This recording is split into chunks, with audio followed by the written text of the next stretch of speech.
Bueno, entonces, habiendo visto la definición de función, habiendo visto que era el dominio, que era el conjunto imagen o codominio, cuál era la variable independiente, cuál era la variable dependiente, qué era la ley de una función y cómo la expresamos, que es lo último que tenemos en pantalla, o sea, eh, en forma algebraica expresando la ley, a través de una tabla de valores, ir probando valores de variable independiente y obteniendo valores de variable dependiente, o a través de la representación gráfica. Digamos que son las tres formas en que uno puede expresar una función cualquiera.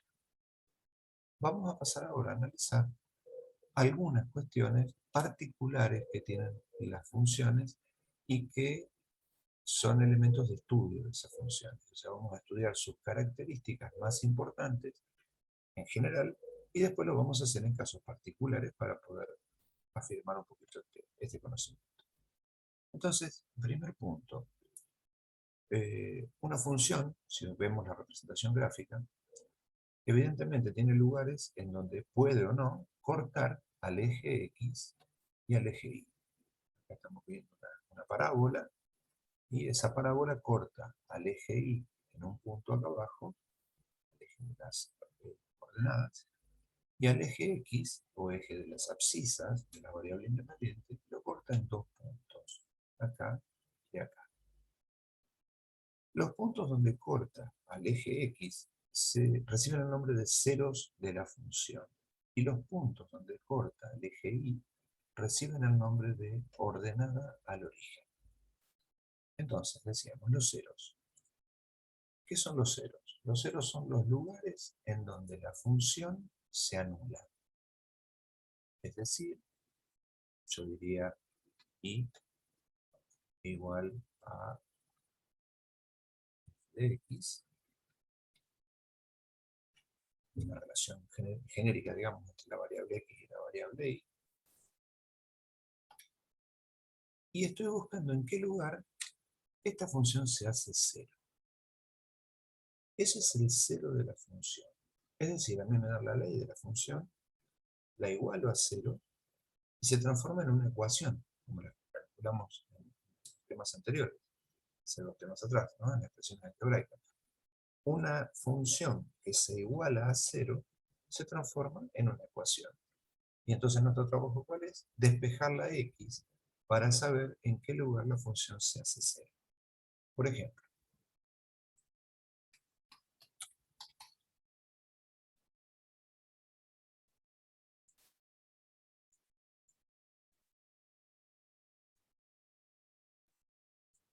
bueno, por ejemplo, vamos a hacer una función cualquiera. Y es igual a 2x más 4.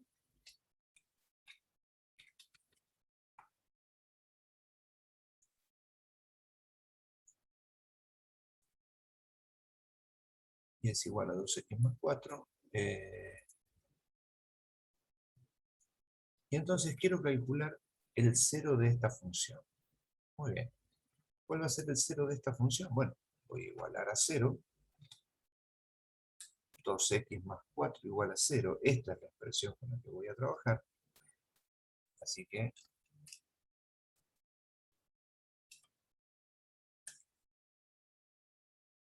me olvido de la i. Ya le asigné un valor ahí. Lo estoy haciendo al revés. ¿Sí? Estoy diciendo cuando i se hace 0 y de acá despejo. Entonces, decimos que si 2x más 4 es igual a 0, eso quiere decir que x es igual a, paso el 4 restando, menos 4, y el 2 que multiplicaba la x lo paso dividiendo, dividido 2. O sea, que el 0 de esta función es menos 4 dividido 2. O sea, menos 2. ¿Qué quiere decir esto? Que cuando x vale menos 2, esta función se anula. ¿Y qué se anule? Quiere decir que la imagen, el valor de y, es 0, o sea, es el eje x. y igual a 0 es la altura del eje y, ¿no? Y eso es el eje X. La altura de Y0 es el eje X. Es donde se unían los dos ejes y se cortaban. De ahí el nombre de ceros de la función. Así que, para encontrar los ceros de una función, yo lo que tengo que hacer es igualar a la función a un valor, en este caso a 0, y despejar la incógnita, la variable independiente. Y acabo de encontrar su valor, -2. Así se encuentra el cero de una función. ¿Sí? Es un cálculo que, dependiendo de, de qué función sea, puede ser mucho más simple, como en este caso calcularlo, o puede tener alguna complejidad. Entonces, cerrando esto, decimos, 0 es la función, es el valor de x para el cual la función, o sea, el valor de la variable y, ¿no? X, se hace igual a 0. Esto es algebraicamente hablando. Gráficamente, es el lugar donde la representación gráfica de la función corta el eje de las x. Volviendo al ejemplo que teníamos en la tablita anterior, estos dos valores son los valores de x para los cuales la función se hace 0. O sea, esos son los ceros de la función. Sigamos ahora con la siguiente posibilidad, que es dónde intersecto al eje y, al eje de las ordenadas. Y acá vamos a recordar la definición de función. Una función tiene que cumplir con que cada valor del dominio tenga una sola imagen en un conjunto imagen. O sea, cada valor de x tiene una sola y del otro lado, ¿no? En el conjunto de Y. Esto quiere decir que yo nunca podría cortar al eje y en más de un punto, si no habría un valor de x que tiene dos imágenes. ¿Sí? Todo lo que ustedes se muevan en sentido vertical no puede haber más que uno, si no, no sería función. Entonces, un dato que tenemos, que con los ceros no los tenemos, hay que ver en cada tipo de función cuántos ceros puede haber. En el ejemplo que hice recién había uno, y en la gráfica de arriba había dos, así que depende. Pero ordenada al origen hay solo dos opciones. O tiene una ordenada al origen, o no tiene. No hay ninguna otra posibilidad. Si no, no estaríamos hablando de una función. Esto es muy, muy importante que lo recuerden.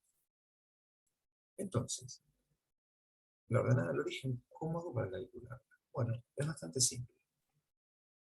Más simple que el cero, en realidad. Vamos a tomar una función genérica y ahora, en lugar de hacerla 0 a la función, yo quiero saber a qué altura del eje y voy a cortarlo. Y entonces, si estoy hablando del eje y, ¿a qué valor de x me voy a estar refiriendo? Yendo a las coordenadas cartesianas, me estoy refiriendo al x igual 0. En el x igual 0 se encuentra el eje y. Entonces, ¿cómo encuentro yo la imagen de la función en ese lugar? Bueno, reemplazando el x igual a 0 en la función, y de esa forma calculamos. O sea, la ordenada al origen se hace haciendo como hacíamos para hacer la tablita. ¿Cuánto vale la función cuando el x vale 0? Entonces, por ejemplo, en el ejemplo de recién, vamos a tomar el mismo para analizar estructura. Vamos a ponerlo acá y decimos, bueno, ya esto no era 0. Ahora el 0 va a aparecer acá. Donde estaba la x, yo voy a poner que esto es 2 por el valor que toma x, en este caso 0, y pongo entre paréntesis para identificarlo, no porque haga falta, más 4. 2 por 0, 0, más 4, 4. O sea que la ordenada al origen de esta función que estamos analizando, 2x más 4, es el y igual a 4. Así que 4 es el valor, es la altura a la que la representación gráfica de la función está cortando al eje y. Fíjense que en el ejemplo de la tablita que teníamos antes, el y sería menos 3. O sea, cuando x vale 0, y vale menos 3. Ese punto del plano es lo que llamamos ordenada al origen de una función. Entonces,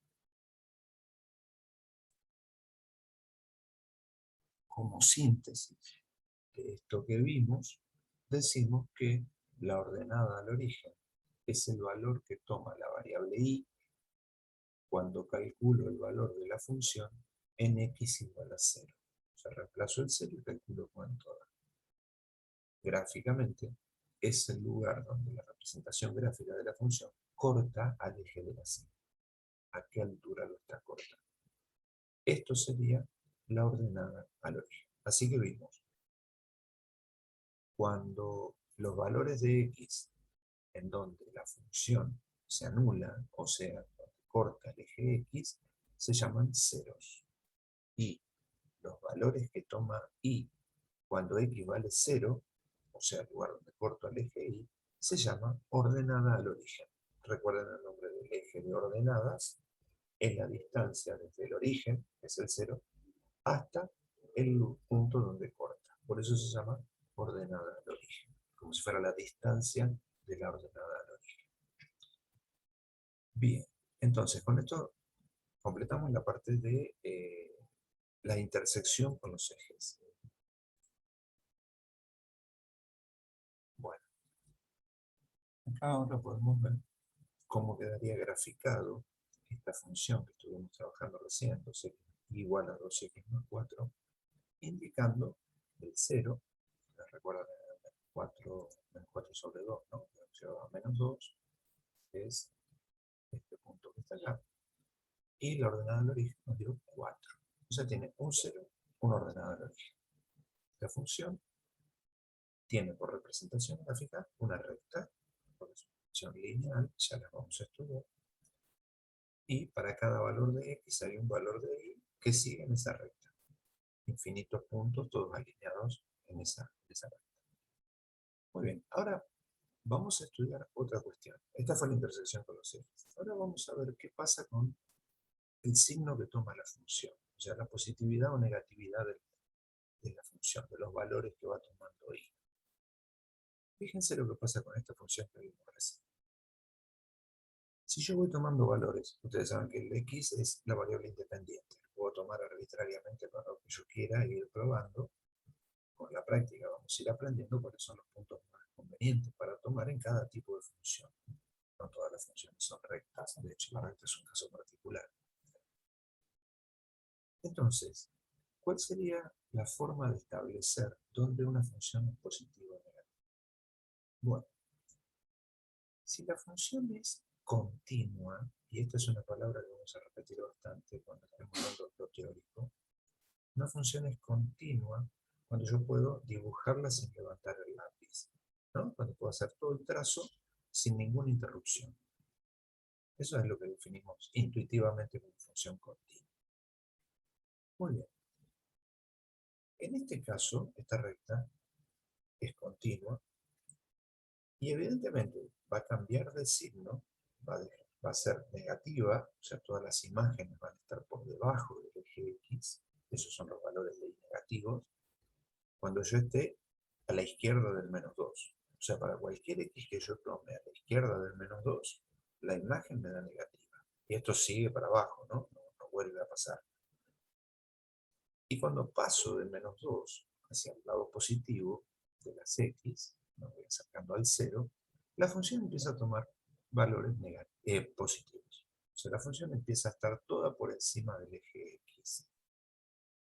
Esto quiere decir que la parte negativa y la parte positiva de la función están divididas por el 0.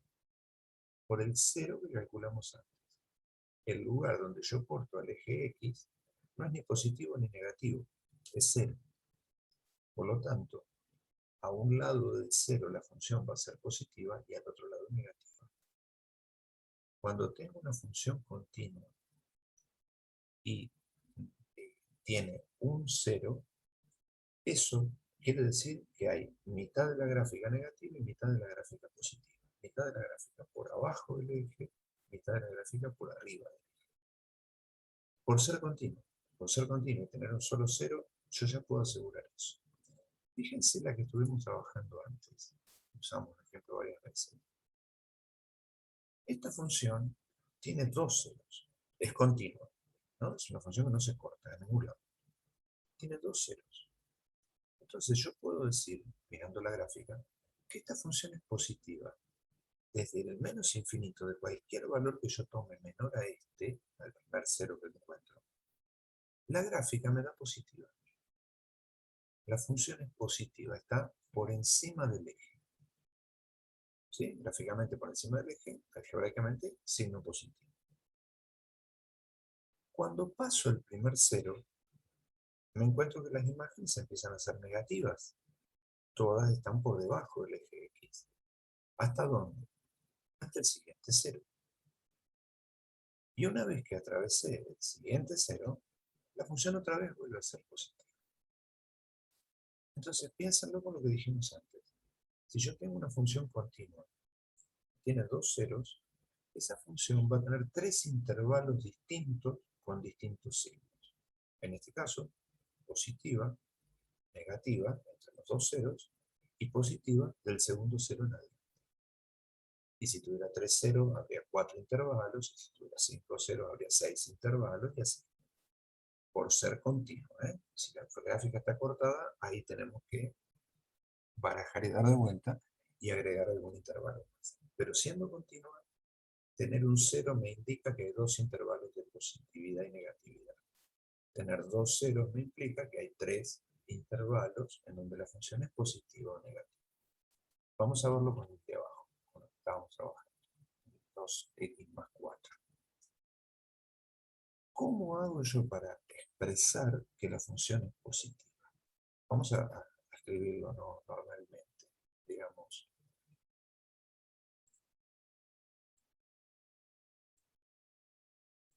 viendo el dibujo podríamos decir que la función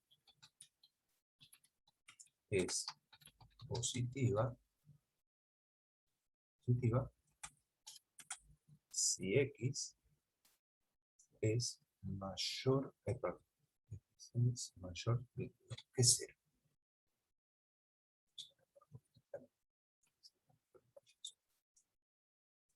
Yo digo que la función es positiva si x toma valores mayores que 0. Vamos a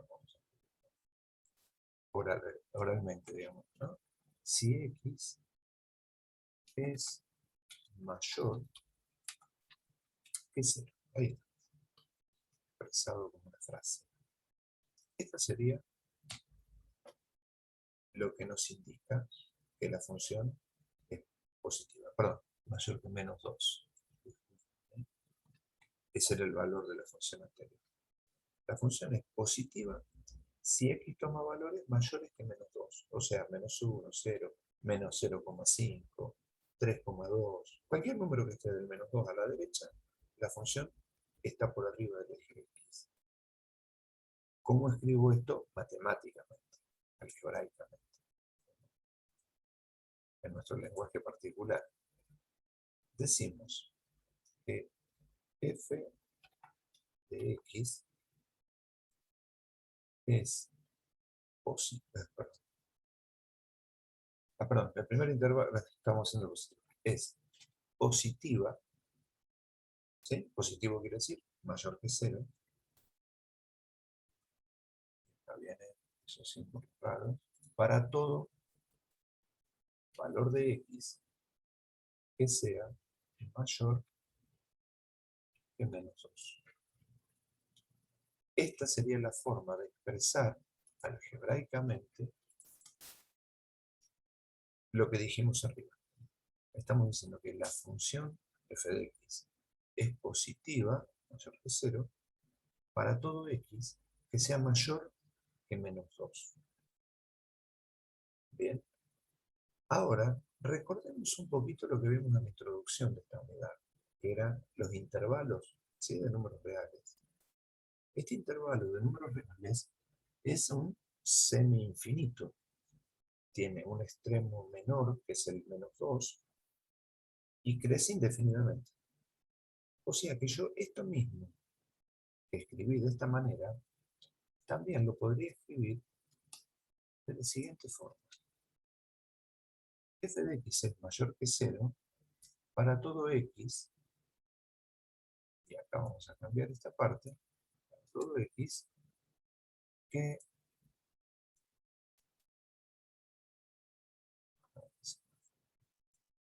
el símbolo pertenece.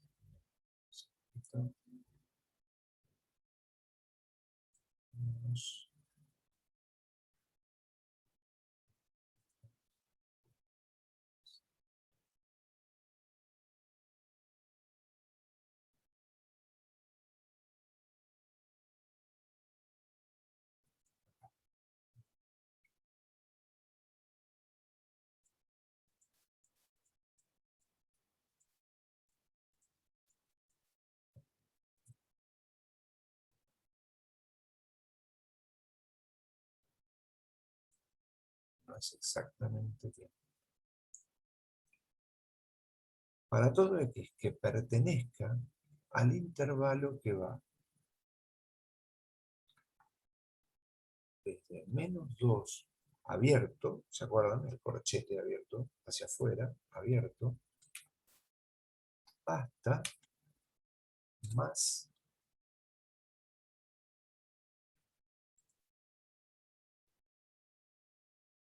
infinito. Y el infinito, como es una tendencia en un número también, siempre va abierto. ¿Sí? Recuerden lo que vemos al principio con los intervalos, ¿no? Los corchetes hacia adentro implicaban que estaban incluidos los dos extremos y los corchetes hacia afuera que no estaban incluidos. El -2 no está incluido porque el x tiene que ser mayor que -2, no igual. Porque cuando x vale -2, la función no es positiva, es 0. Es el 0 de la función. Por eso les decía que era importante tener presente eso. Así que la función es positiva si x es mayor que -2. Se puede escribir algebraicamente de estas dos formas. Lo mismo que hicimos con los intervalos al principio. Como desigualdad con respecto a algo, una comparación, ser mayor, menor, mayor, igual, menor, igual, o pertenecer a un intervalo de valores de x que va desde el -2, sin incluirlo, hasta más infinito. Esta es la forma de expresar dónde esta función es positiva. Ahora, vamos a hacer lo mismo con la parte negativa. Vamos a expresar las tres formas. Decimos, la función es negativa si x es menor que -2. Veámoslo en la gráfica. La función está por debajo del eje x si el x es anterior, está a la izquierda del -2. No -2, porque -2 la función no es ni positiva ni negativa, es 0. Entonces, decimos, completo, decimos, la función es negativa para todos los x que están antes del -2, menores que -2. Entonces, ¿cómo escribimos esto? Bueno, damos vuelta este signo, menor, y damos vuelta este signo. La función es negativa para todo x menor que -2. O expresado en intervalos, f de x es negativa para todo x que pertenezca al intervalo que va desde menos infinito hasta -2, sin incluir.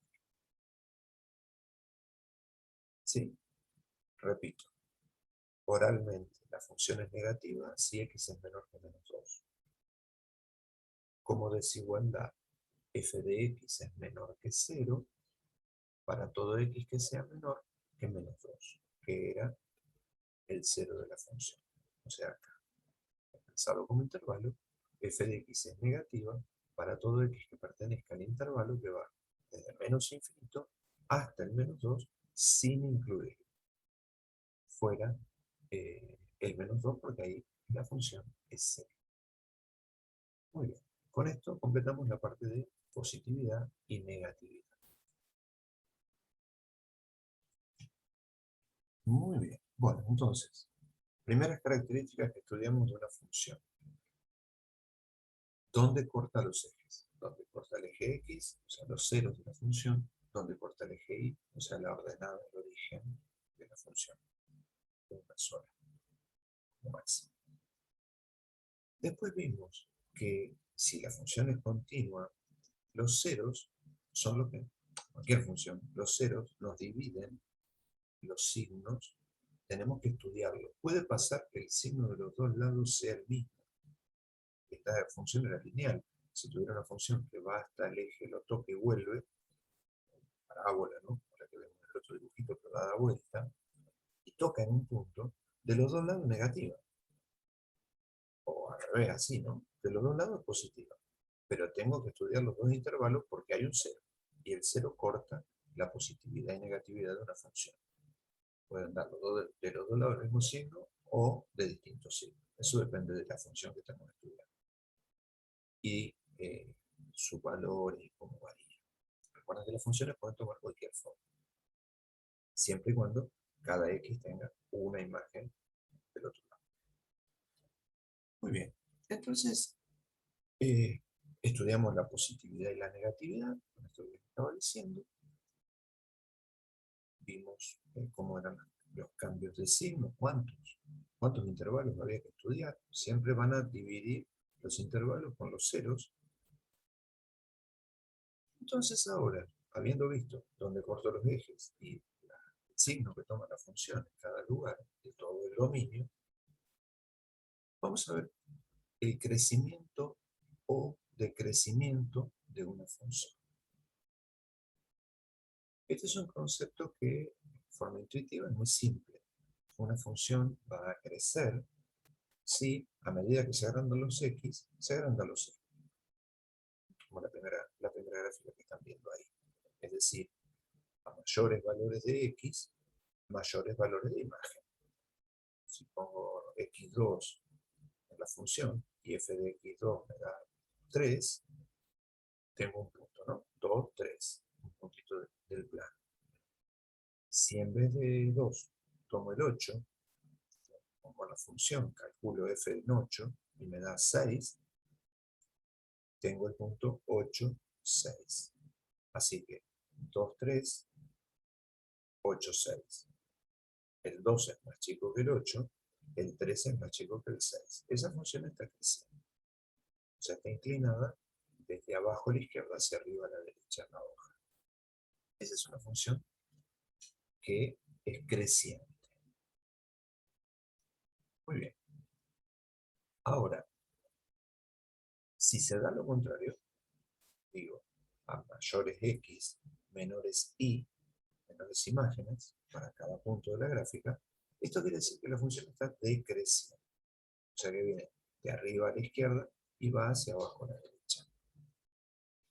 Por ejemplo, vamos con los mismos números de recién. Si yo en la función reemplazo el X igual a 2 y su imagen me da 6, 2, 6 es un punto de la gráfica. Nos ubicamos acá, ¿no? Tomo un valor, por ejemplo 2, y cuando calculo qué imagen me da 6. Tengo ese punto de la gráfica. Ahora, elijo X igual a 8 como hoy, lo pongo en la función calculo y me da 3. Entonces, 2, 6, 3, 8, 3. Quiere decir que a mayor X, de 2 a 8, a mayor X, menor Y, de 6 a 3. Esa función está decreciendo.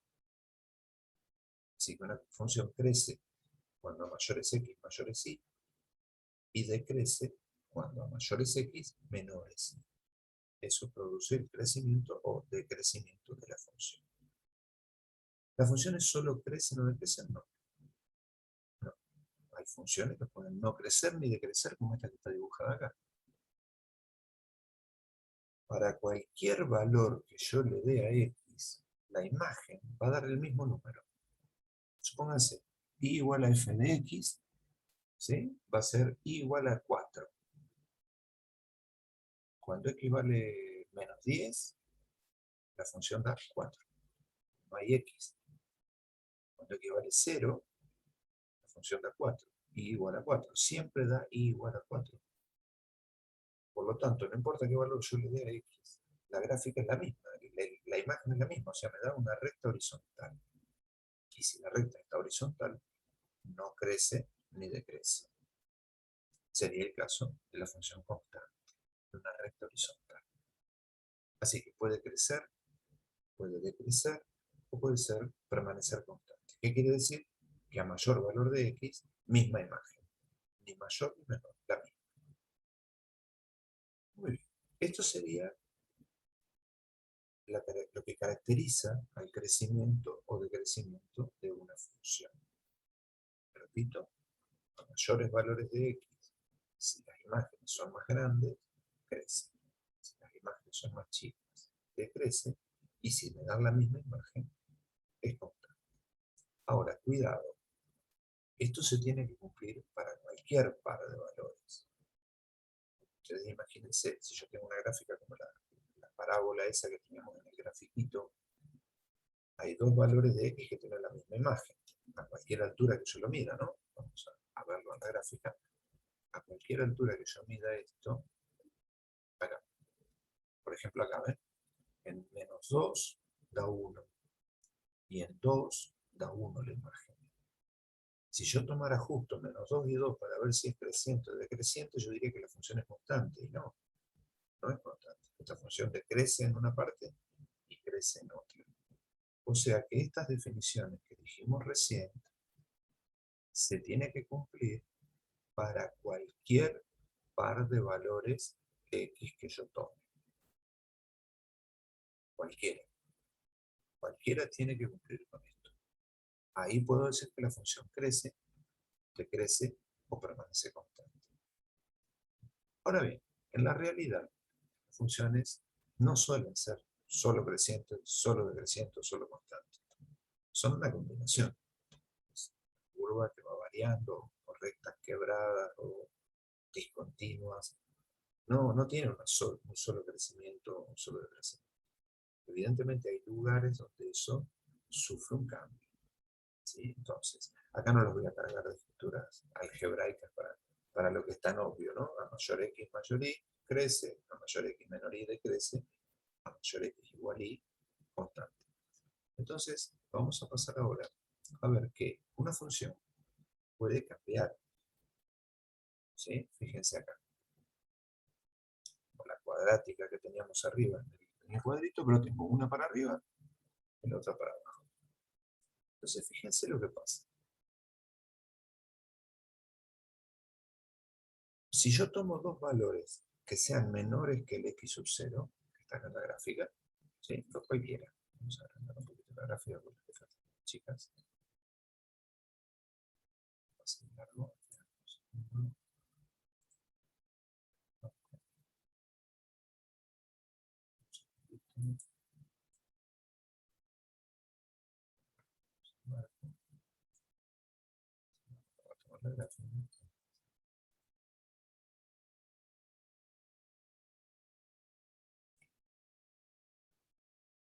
Ahí sí llega. Bueno, entonces yo digo, si yo tomo dos valores de x cualquiera que estén antes del x sub 0, a la izquierda del x sub 0, incluyéndolo al x sub 0, yo tomo un x por acá y la imagen me da acá arriba. Tomo un x por acá y me da más abajo. O tomo el x sub 0 y me da acá abajo. Todo desde menos infinito hasta x sub 0, la función, como ustedes pueden ver, es decreciente. Ahora, cuando paso x sub 0, y puedo contarlo al x sub 0, toda la gráfica, para el otro lado, crece. Porque yo tomo dos x cualquiera que estén a la derecha del x sub 0, para este x, la imagen es esta, y para un x que está más adelante, la imagen está más arriba. De este lado crece. O sea que la función cambió el crecimiento. Pasó de decrecer a crecer. Y entonces, fíjense el caso de al lado, ¿no? Al revés. Para valores menores que el x sub 0, la función crece. Cualquier par de valores me da que a mayor X, mayor Y. Cuando paso el X sub 0 al revés, para mayores X, cada vez más chiquita la imagen, o más negativa. Y entonces quiere decir que hay un lugar en donde cambió el crecimiento. Decrece y crece, quiere decir que hay un mínimo. La función a la derecha y a la izquierda de un punto tiene distinto crecimiento. Si pasa de decrecer a crecer, presenta en ese lugar un mínimo de la función, un valor mínimo de la imagen.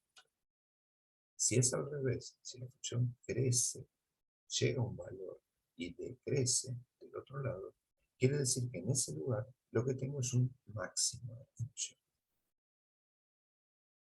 Por el momento no tenemos herramientas, o sea, metamos en otro tipo de contenidos que no van en esta materia, que son de análisis matemático. Hay formas de encontrar esos valores, si no los conociera. Pero lo que tiene que quedar claro es esto de otro concepto. Si una función cambia de crecimiento, ¿sí?, en ese lugar hay o un máximo o un mínimo. Esa es la forma en que se puede dar un cambio de crecimiento. Y entonces, como con los ceros se dividía la positividad, con estos puntos mínimos, máximos, o hay otra forma que es el punto de inflexión que mantiene. Supóngase que crece de los dos lados, pero que llega un pedacito de la gráfica que se hace horizontal y después vuelve a crecer. ¿Sí? Entonces, quiere decir que crece, tiene un punto y vuelve a crecer. Eso no es ni máximo ni mínimo. Eso se llama punto de inflexión. ¿Sí? Es un lugar donde cambia la curvatura y el crecimiento no cambia, pero tiene un quiebre en los valores, digamos, ¿no? Atraviesa un lugar donde se es horizontal y vuelve a crecer. Muy bien, entonces este es el resumen de qué es el crecimiento o el mantener constante una función y cómo eso deriva en la aparición como concepto de máximos y mínimos en una función. Lo cual en su gráfica es muy fácil de ver, pero analíticamente a veces no es tan sencillo de encontrar.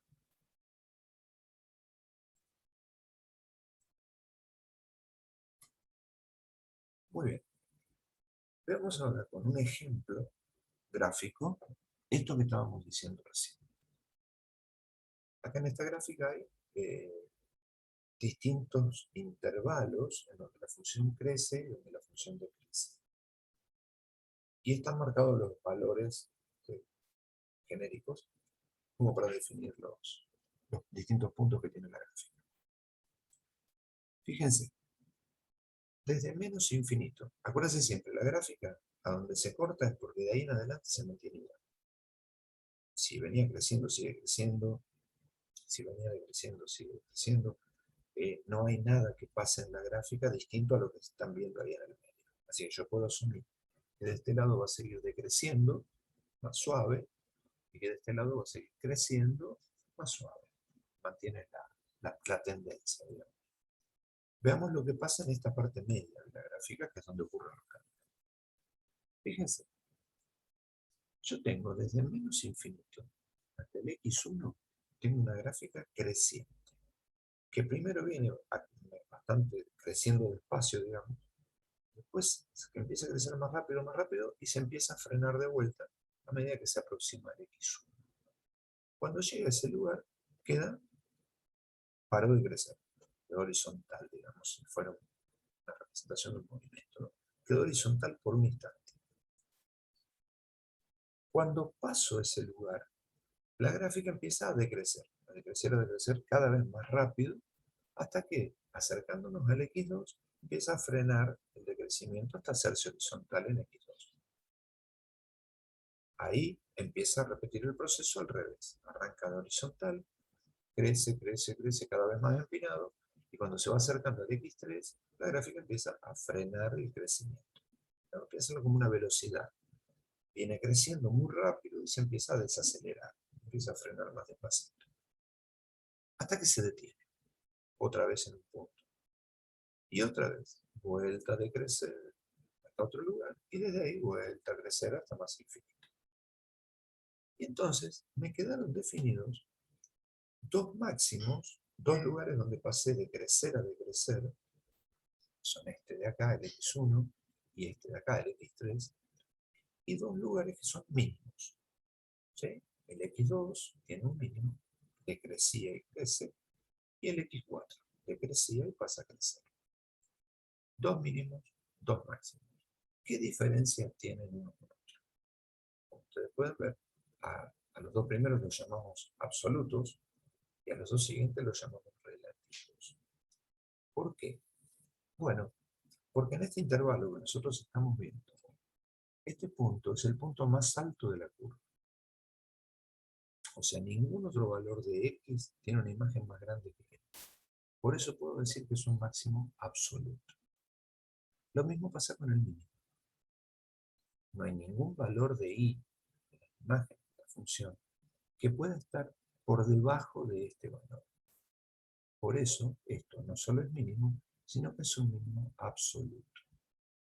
Sin embargo, existen los otros mínimos y máximos. Son mínimos y máximos, pero en un intervalo próximo al número.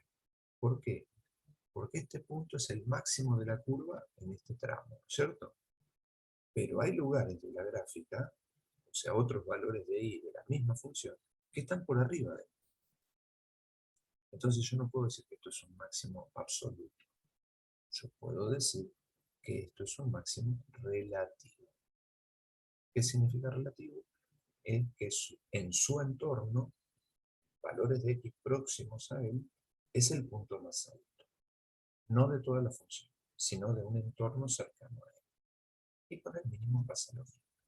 Cerca del x4 no hay ningún punto que esté más abajo que la función, que la f de x4, digamos. No hay ninguno. Recién voy a encontrar más bajos por acá. Por eso lo llamo mínimo relativo y no mínimo absoluto. Así que, en síntesis, tenemos los cambios de crecimiento producen máximos y mínimos. Los máximos y mínimos pueden ser absolutos si son el punto más alto de toda la función o más bajo de toda la función. Y relativos si son el punto más alto y el punto más bajo en un entorno cercano a ese punto de la función, sin importar lo que pasa en el resto de la función. Entonces, esta sería la síntesis de todos los tipos de máximos y mínimos que puedo encontrar.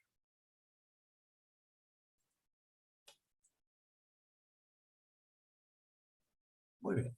Y vamos a ver la última de las características de estas bien importantes de la función. Hay muchas otras, pero estamos tomando las que son fundamentales como para que ustedes puedan interpretar mejor cómo se comporta una función, cada función. Recuerden que las funciones nos van a servir para modelizar, para representar fenómenos reales a través de un análisis matemático, de un estudio de una función que representa un hecho cotidiano, práctico, de la actividad real, digamos, no abstracta de la matemática. Muy bien, ese último punto ya vimos, intersección con los ejes, positividad y negatividad, crecimiento y decrecimiento, y ahora viene la curvatura que tiene una función. La curvatura de una función, acá están tres ejemplos de las alternativas. Básicamente hay dos formas, cóncava o convexa. Es decir, tengo la curva abierta para arriba o abierta para abajo. Y lo otro que está graficado es el cambio de una forma a otra, ¿no? De convexa a cóncava o al revés.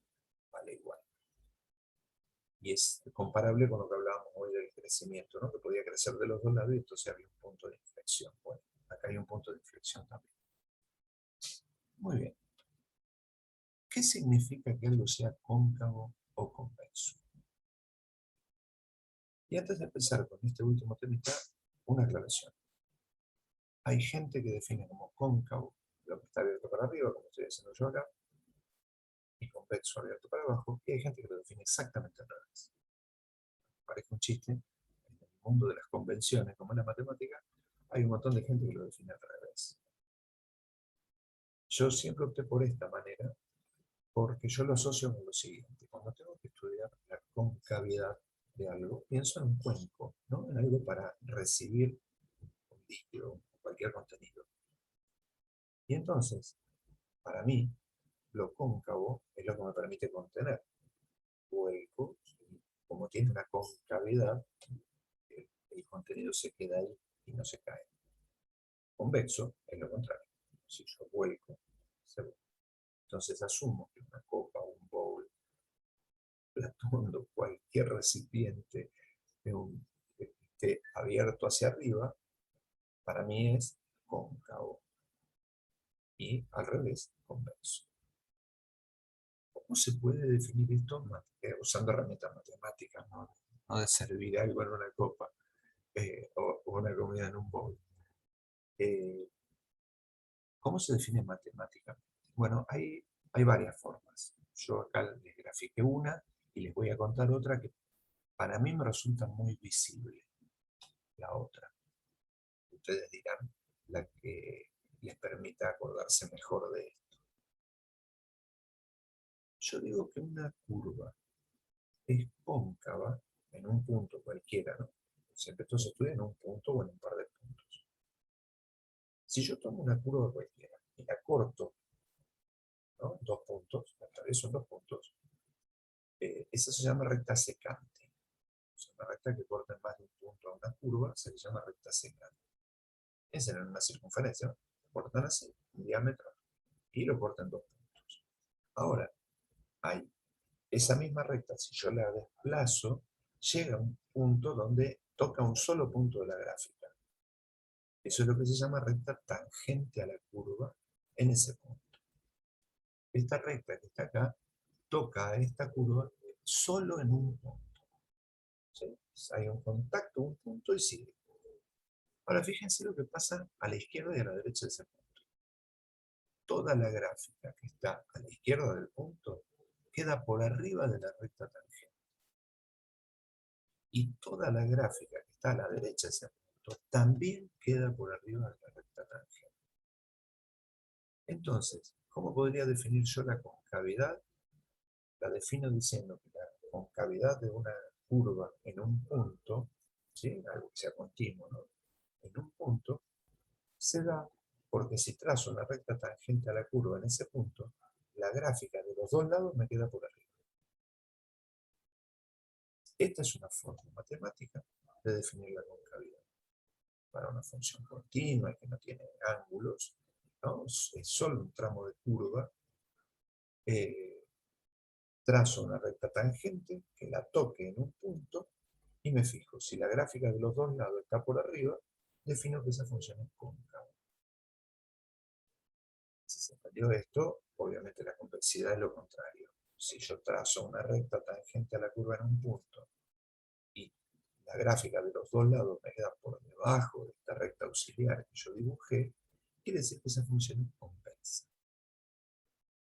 Esta es una forma matemática, geométrica, visible de definir concavidad y convexidad.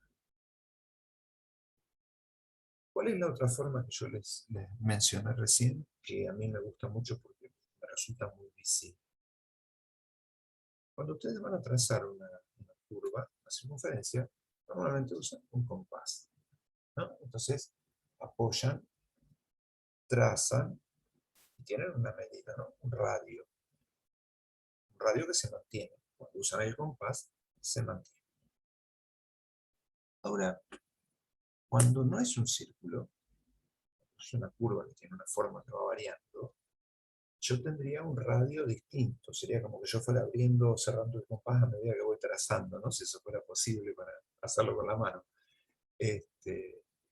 Eso cambia la curvatura, porque tiene una curva muy cerrada y que después se hace bastante abierta y sigue teniendo un radio que cada vez es más grande, pero que sigue estando el compás pinchado abajo, ¿no? Para poder hacerlo. O al revés, o arriba, para poder hacerlo. Bueno, la otra forma de definirlo es esa. Si yo para dibujar esta curva tengo que apoyar el compás, clavarlo arriba de la curva, esa curva es cóncava. Si lo tengo que poner desde abajo, si el radio de curvatura viene desde abajo, es convexa. Esa es la otra forma de definir, geométricamente hablando, ¿no? con algo matemático, concavidad y convexidad. Es decir, si el radio de curvatura está por encima, cóncava. Si el radio de curvatura está por debajo, convexa. Y llamamos radio de curvatura a el radio que surge desde donde yo apoye el compás o el elemento de trazo que use para hacer esa curva. Esa sería la segunda forma de definir matemáticamente esto. Muy bien, les di 3 herramientas, ¿no? Una de cocina, 2 de rectas tangentes, una de rectas tangentes y una de radios de giro. 3 formas de entender de qué hablamos cuando alguien dice que algo es cóncavo o es convexo. Muy bien, y lo último, como el crecimiento o como la positividad, que pasó de un signo a otro, o de una forma de crecer a otra, acá pasa lo mismo. Si yo tengo una curva como la que está acá ubicada a la derecha, que era radio de giro de abajo, ¿no? Era convexa hasta llegar a este punto, y cuando llegó a ese punto, tuve que poner el compás de arriba para seguir dibujando. Así que convexa, cóncava. Este cambio de convexa a cóncava se produce en un lugar en donde la curva no es ni cóncava ni convexa. Y eso es lo que llamamos punto de inflexión. Vamos a echar mano a la gráfica que usamos recién para hablar de los máximos y vamos a mirar esto mismo ahí. Fíjense. A ver, no están dibujados obviamente los puntos de inflexión, pero podemos más o menos hacernos una idea de por dónde van. Fíjense, voy a agrandar un poquito más la imagen. A ver si lo vemos un poquito mejor. Ahí está.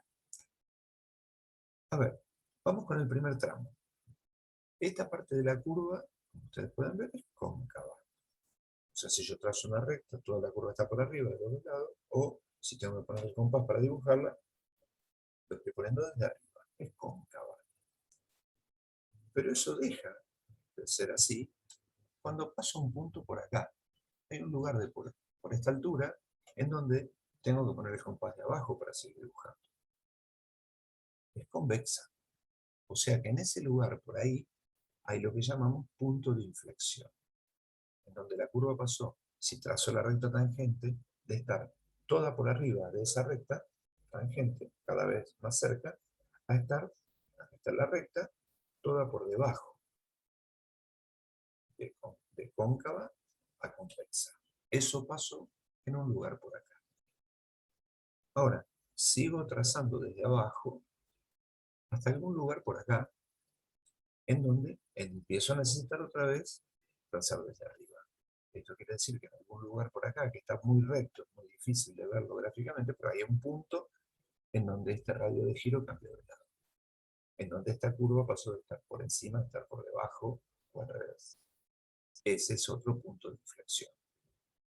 Y entonces, con ese criterio, yo ya me puedo dar cuenta que cóncava, convexa, por acá hay un punto de inflexión,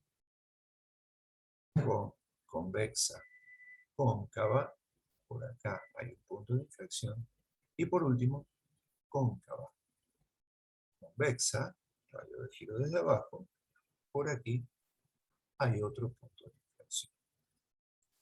Así que si junto todo, tengo 1, 2, 3, 4, 5 puntos de inflexión del cambio de curvatura. ¿Sí? Así que hay 6 curvaturas. Cóncava, convexa, cóncava, convexa, cóncava, convexa. Vamos con el crecimiento. Crece, máximo, decrece, mínimo, crece, máximo de vuelta, decrece, mínimo de vuelta, crece. 4 extremos, 5 intervalos de crecimiento, y tiene 2 ceros. Así que tiene 3 intervalos de positividad. Es positiva desde menos infinito hasta acá, 0 de la función, es negativa desde acá hasta acá, segundo cero de la función, y vuelve a ser positiva desde acá hasta más infinito. 3 intervalos de positividad, 5 intervalos de crecimiento y 6 intervalos de concavidad, de curvatura. Y con eso completamos estos primeros conceptos básicos, definiciones básicas, que nos van a permitir estudiar un conjunto de funciones que son las que se usan más habitualmente. Así que lo próximo que vamos a ver es empezar con las funciones básicas. Vamos a empezar a estudiar los casos más comunes de funciones para llegar a poder estudiarlas usando todas estas cositas que vimos recién. Así que con esto completaríamos las herramientas básicas para analizar una función. Las recuerdo.